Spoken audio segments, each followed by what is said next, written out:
Assalamu alaikum wa rahmatullahi wa barakatuh, my dear friends. Allah bless you all. I pray you're all well. Okay, let's continue. Al-Fatiha. Alhamdulillah.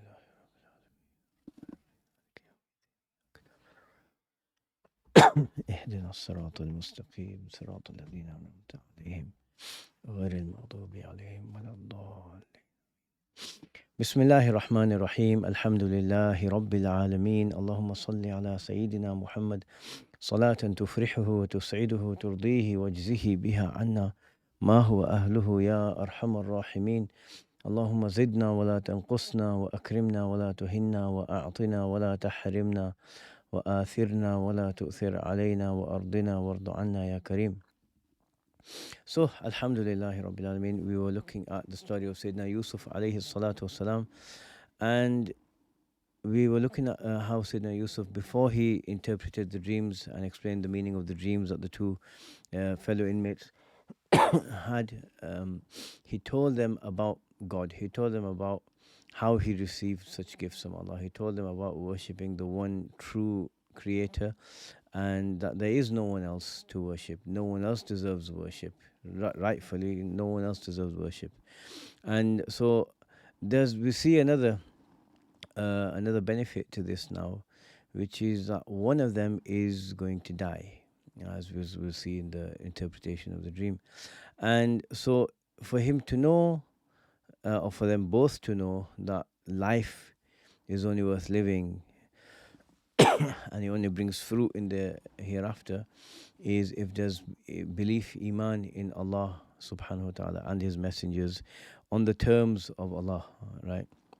That he wants us to believe in the way he wants us to believe in him. And so this person, knowing this, after receiving the news, at least he'll know that there's, it's not the end. It's not the end of the matter. There is something that can be gained from life. And no matter how long you have left, and this is the reality for all of us, we don't know how long we have. We don't know when it's going to end. And the most blessed and, felicitous people are those who maximize on their time in this life, and they leave this life being, honored as, true servants of God. And so what they will get in the hereafter, in the afterlife, for all time, forever, it will be far greater than someone who turned away from God, or someone who spent his life going to God and then turning away, and then going and then turning away. So someone who does everything they can, they benefit the most. So what does he say? He said, يا صاحبي السجن أما أحدكما فيسقي ربه خمرا وأما الآخر فيصلب فتأكل الطير من رأسه قضي الأمر الذي فيه تستفتيان. My fellow prisoners, the first one of you will serve wine to his master, and the other will be crucified, and the birds will eat from his head.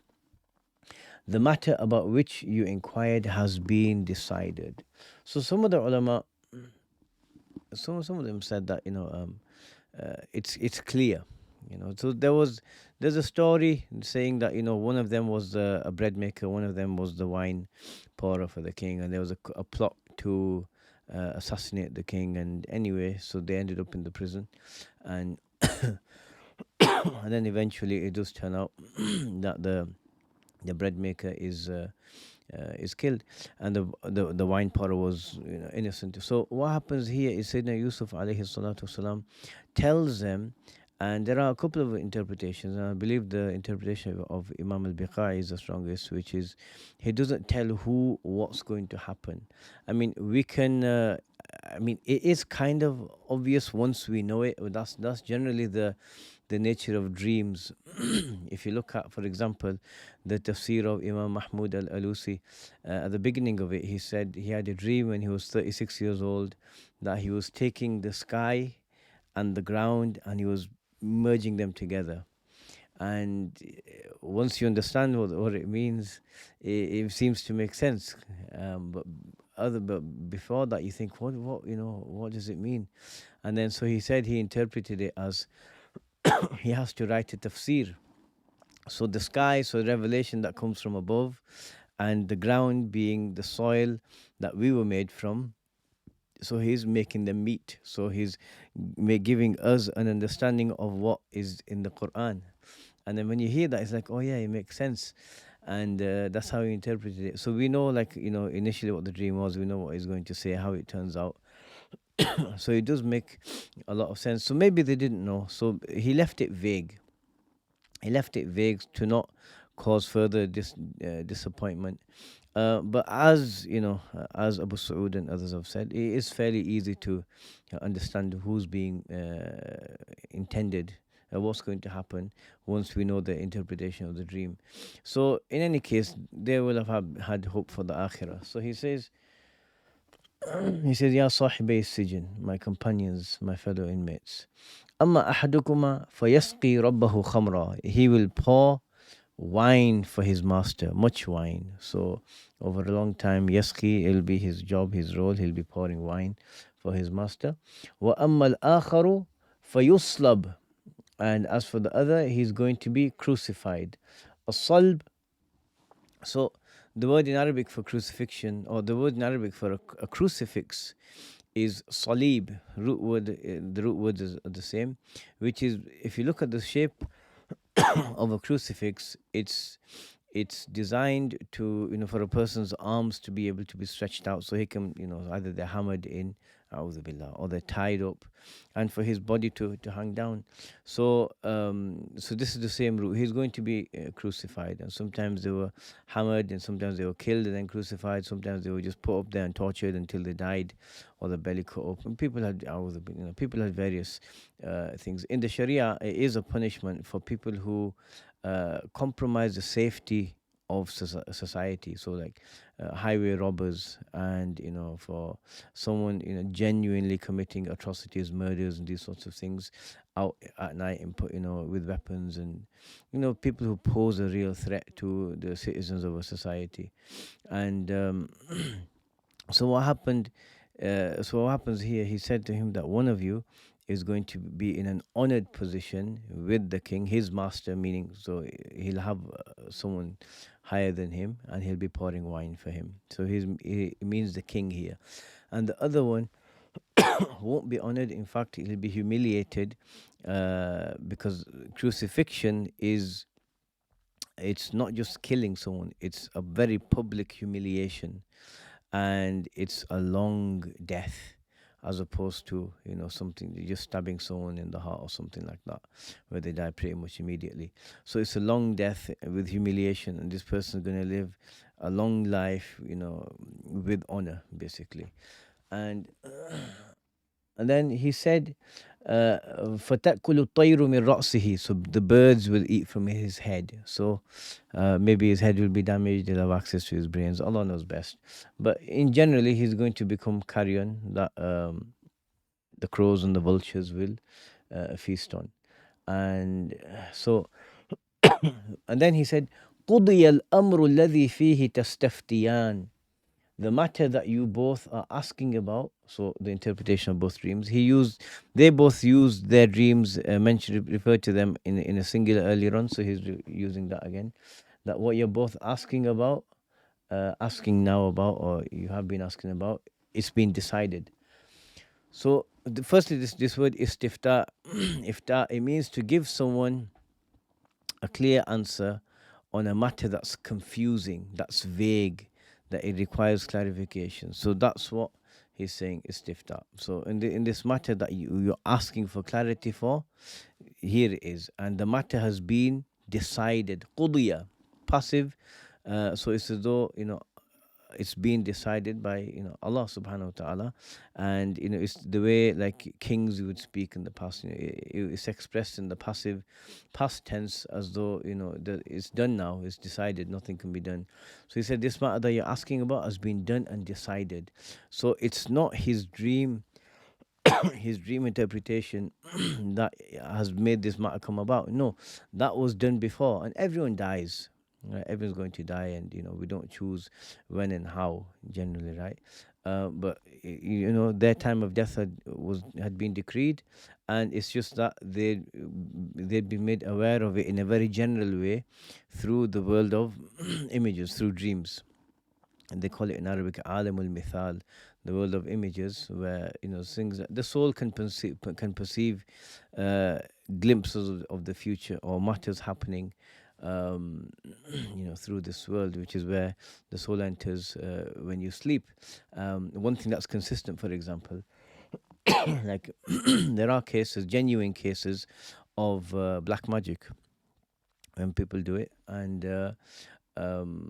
it's been consistently seen that the victim usually sees a dream that there's like a snake or something, or there's an enemy that's trying to harm them. It's a consistent thing that's been seen, and so it's like almost like a warning from that world to these people. But anyway, the matter was decided and it happened. So we're then told, وقال للذي ظن أنه ناج منهما اذكرني عند ربك. Then he said to the one he knew would survive, mention me in the presence of your master. فأنساه الشيطان ذكر ربه. But Satan made him forget to mention Joseph to his master. We'll look at this. فلبث في السجن بضع سنين. So he remained in prison for several years. So وقال للذي ظن أنه ناج منهما.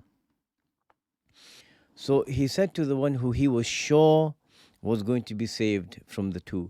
So the word dhanna in Arabic, it has multiple meanings, and sometimes it can mean doubt, sometimes it can mean someone has a suspicion, sometimes it can mean certainty. But that certainty is arrived at through, signs and through forms of evidence, right? As opposed to yaqeen, which is just absolute clarity and absolute certainty, and doesn't its focus there is not on the process of getting to certainty. So his was the knowledge that Allah had given him, and then what he understood from that dream. So he knew that, okay, this one's going to survive. So Sayyidina Yusuf alayhi salatu wasalam did something which excuse me, which for him Allah wanted something better. And so there's a concept in Islam that we have called Hasanatul Abrar, Sayyiatul Muqarrabin. The righteous people, so there's, imagine two categories of people. There are people that are just good people, and then those who are really close to Allah. They have a very high rank. So the best of the deeds of the righteous are equivalent to the worst of, or the least, let's say, least of the actions of the muqarrabin. What does it mean? It means that those who are closer to God, like the prophets and the siddiqeen, these people have a higher standard that Allah holds them to, and Allah wants them to be a particular way. I mean, one thing regarding this is that Allah wants them to be completely focused on Him and completely reliant on Him, and to just put their trust absolutely in Allah, and not to look at anyone or anything else, and only focus on Allah subhanahu wa ta'ala. So, and in that situation, Allah takes care of their issues. I mean, when and how, that's up to Him, His timeline. So that's what He wants. He wants absolute, complete focus on Him from them, for their heart to be connected to Him constantly. And He doesn't want anyone to take, he didn't want Yusuf alayhi salatu wasalam to try and bring about a means to his being released from prison himself. So what does he do? What did Sayyidina Yusuf do? He said to this person, "Udhkurni inda rabbik," mention me in the presence of your master. So mention me, like how Sayyidina Yusuf is. He's a muhsin, he's righteous, he's truthful, he's got brilliant, beautiful character, he's kind, he's gentle, and he's learned. He has so much knowledge about significant matters, dreams. He knows things that will happen about the future.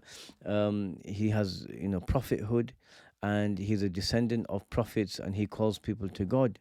There are many things that they learn and they inferred and understood about him. He said, "Udhkurni," mention me in the presence of your master. So the master would think, or the king then is supposed to have thought, well, okay, if he's so good, why is he in prison?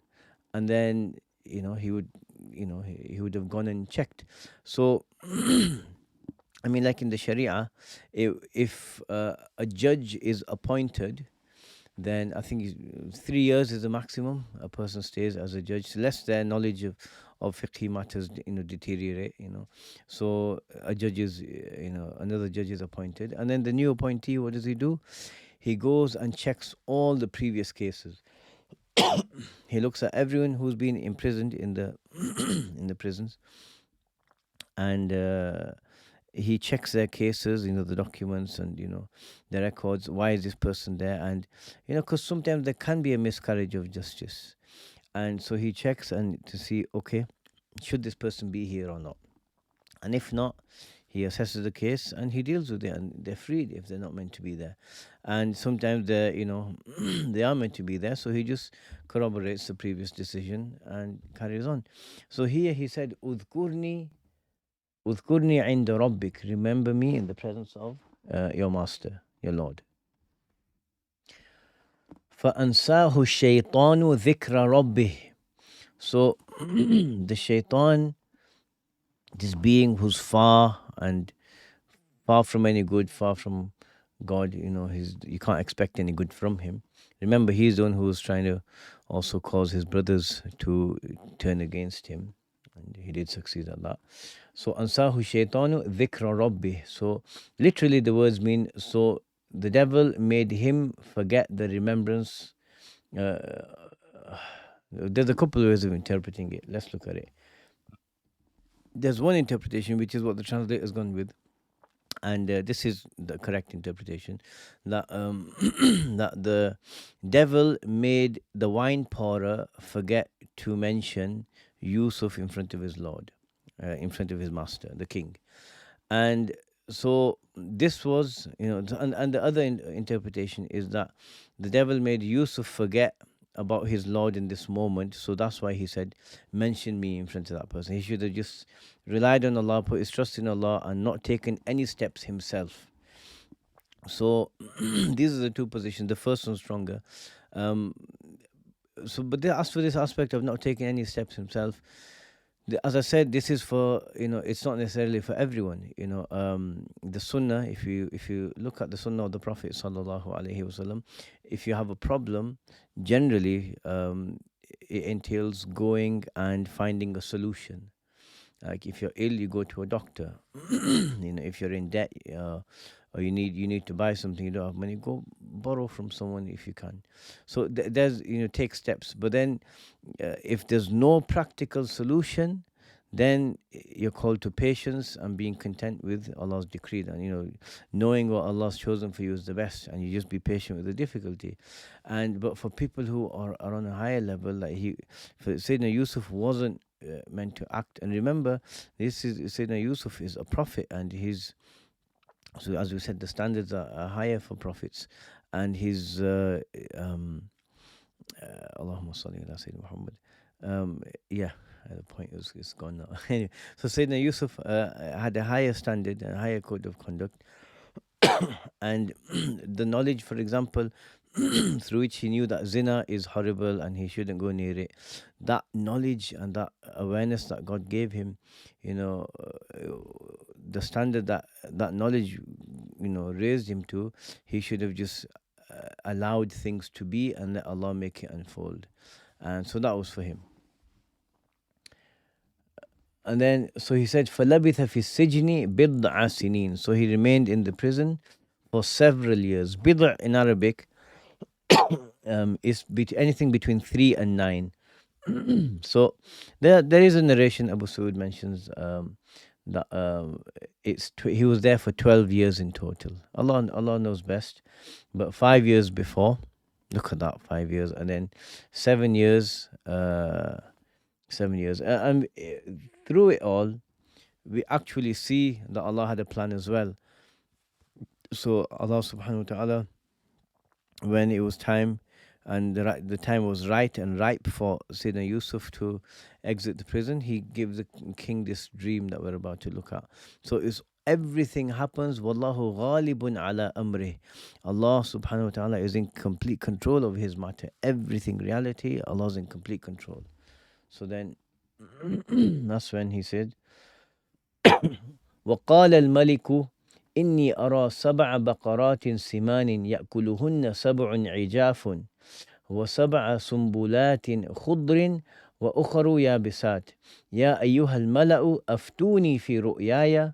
In another قراءة رؤياي without the hamza رؤياي إن كنتم للرؤيا or للرؤيا تعبرون. And one day, so many years later now, so we're talking about another 7 years later at least, or something like that. The king said, I dreamt of 7 fat cows eaten up by 7 skinny ones, and 7 green ears of grain, and 7 others dry. So when they're dry, they're going to be brown and, not ripe. O chiefs, tell me the meaning of my dream if you can interpret dreams.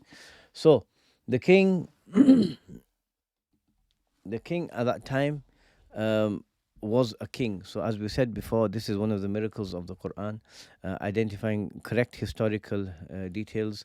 So the Hyksos kings, who Canaanites, they lived in Palestine before. These people invaded Egypt, and so their dynasty lasted from 1900 BC to 1525 BC, and so so they were rulers of Egypt at this time, because the native Egyptians called their ruler Fir'aun, or Pharaoh. And so these people refer to their ruler as king in their language. So we know, so the biblical version is obviously incorrect, because it's saying that he was a Pharaoh. But historical records have shown no, that's not the case.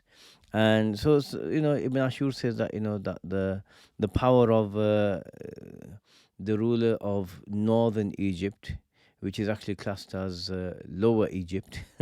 It's flipped the other way, because there are many mountains and stuff in southern Egypt. It's called Upper Egypt. Anyway, and so there were two empires basically, and the empire of southern Egypt was more powerful at this point. But anyway, so this king, at this point, he sees this dream. And the thing with dreams is, sometimes a person can have a dream and the dream can just be nonsense, and then sometimes a person can have a dream and it's very clear by the nature of the dream that there's something to it. There's something significant. Not everyone has dreams like this, and not everyone has them all the time. But sometimes a dream comes and you can feel within yourself there's something significant about this. So what Sayyidina Yusuf, what the king did is he decided to ask his courtiers. And in the court, there will be people, ministers, there'll be military people, there'll be people of knowledge, the equivalent of scientists, whatever. And they also brought magicians and soothsayers, these people who are able to, they claim that we can look at the stars, or we can look in the entrails of animals, or whatever. We have our means, whether they're speaking to the jinn, that, they wouldn't disclose that. But they would say we have our means of arriving at knowledge. And he saw this dream. And Allah subhanahu wa ta'ala wanted to ensure that it's Yusuf alayhi salatu wasalam who interprets the dream, so his virtue is known. And so none of these people knew what the dream meant. None of them could understand what was being said. So the king said to them, Inni ara. So the waw indicates that it's after a time. Inni ara, indeed I see. So it's ara, present tense. It seems like he had that dream multiple times. Right? I keep seeing 7 fat cows being eaten by 7 thin cows. And we can see this with the interpretation that's going to come. And Sayyidina Yusuf not only interprets it, he gives more from the direct knowledge Allah gave him. So 7 fat cows, and then there's seven lean cows, emaciated cows, so where there's not much muscle mass on them. So this indicates they're going to have 7 years of much, rain, and much grain, and the animals are going to thrive, and people are going to thrive. And then there are going to be 7 years of drought. So whatever stored in those, whatever excess they have in the first 7, will have to be consumed in the next 7. So it is visualized like this. And وَسَبْعُ سُنْبُلَاتٍ خُضْرٍ, and 7 green ears of grain. So something that's green and fresh is good. And 7 that are dry. So it's dry, it's withered. It doesn't have the same benefit. So this is what the indication was. So he said, Ya ayyuhal mala'u, oh you elite courtiers. That's why he's translated as chiefs. Aftuni, give me a clear answer to clear my confusion. Fi ru'yaya, right, as we said, the meaning of ifta was. Literally, you can say ifta, a mufti is someone who answers a question, but generally, there's a confusion in the matter that he raises, he lifts. So give me an answer, give me clarity about my dream. In kuntum lirru'ya ta'burun. If you are people, if you are able to interpret dreams. I think this is something they used to claim first, and now he wants to put it to the test, or he has a need of someone who can interpret dreams, and he's asking them. This last word is also interesting. Ta'burun. The root word ubur, it means to cross. So like someone crossing a bridge. So you have one thing, and then based on that you cross over to another understanding. So someone hears a dream, and then through understanding it, he comes to other knowledge. And so he's saying, interpret it for me if you really can interpret dreams. So they were shown up, and then Allah shows the worth of Sayyidina Yusuf alayhi salatu wasalam, who comes with a very clear, logical, and beneficial answer to the question of what does a dream mean. So we'll look at that next time, inshallah ta'ala. Allah bless you all. Wa sallallahu ala Sayyidina Muhammadin wa ala alihi wa sahbihi wa sallam. Walhamdulillahi Rabbil Alameen.